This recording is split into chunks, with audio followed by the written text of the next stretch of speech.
Pachian me nung na mini biya ni hal de na na biyang tharmo anin di na na le ni na kabaya ka chia tuk so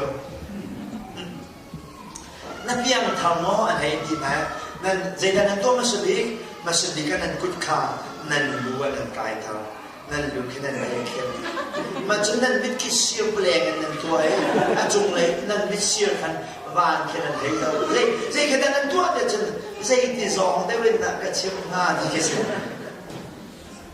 na piang tharmo ka din ti na na lu nai kheu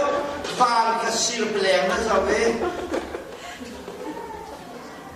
na piang tharmo ka din ti ya hin tay na ngân na ngay con cái nên hal mi salo Giêsu con na hal mi con giống cái nên hal mi salo Bible na hal câu con giống cái nên hal mi salo về Giêsu cha dây đã na bé phốt đi giống cái nên hal mi salo Giêsu đi dây đã ăn thua việc mình suy tin đó cái nên hal chú à na hay thôi na biang thảo máu biang thảo thì dây tin na nanti ningsi biến thằng mình là lâu à chúng ta biến thằng lâu khai sự cầu ấy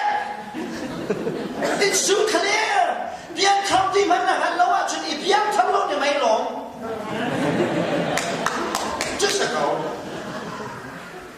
biến thằng thì gì là nền ta ta nó hậu đi nào chúng ta biến thằng đi lâu thật xa ta nó hậu nào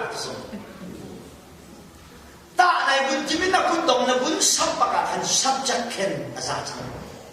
liên thảo công chế biểu là cả gì đâu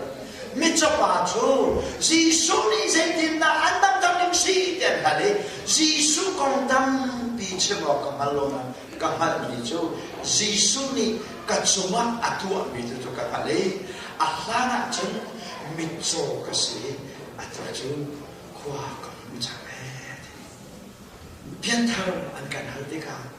chứ không tự chân tự tiền là không có việc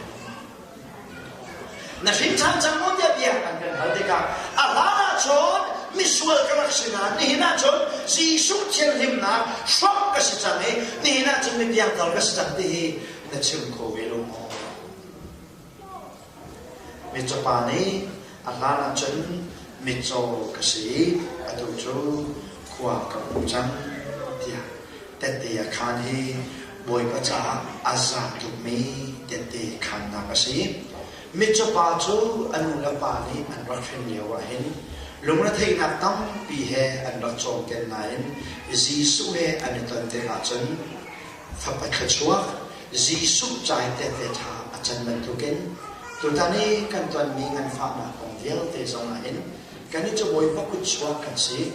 boy pa no kan si cha boy ba tu ni adun ning po in kan mang ko se ti kan khatam na se ram ko se ti den se na chang ka du kan dam lo na so ne boy pa ni bul pe ka man na du kan dam lo na chung zong in dam na akan be ko tu pathian se ne na kan lung ne a thei bak ni zong he evangelist nin thanga akan ko tu pathian asatya Hallelujah. Atau nabi ke dia fun bedu itu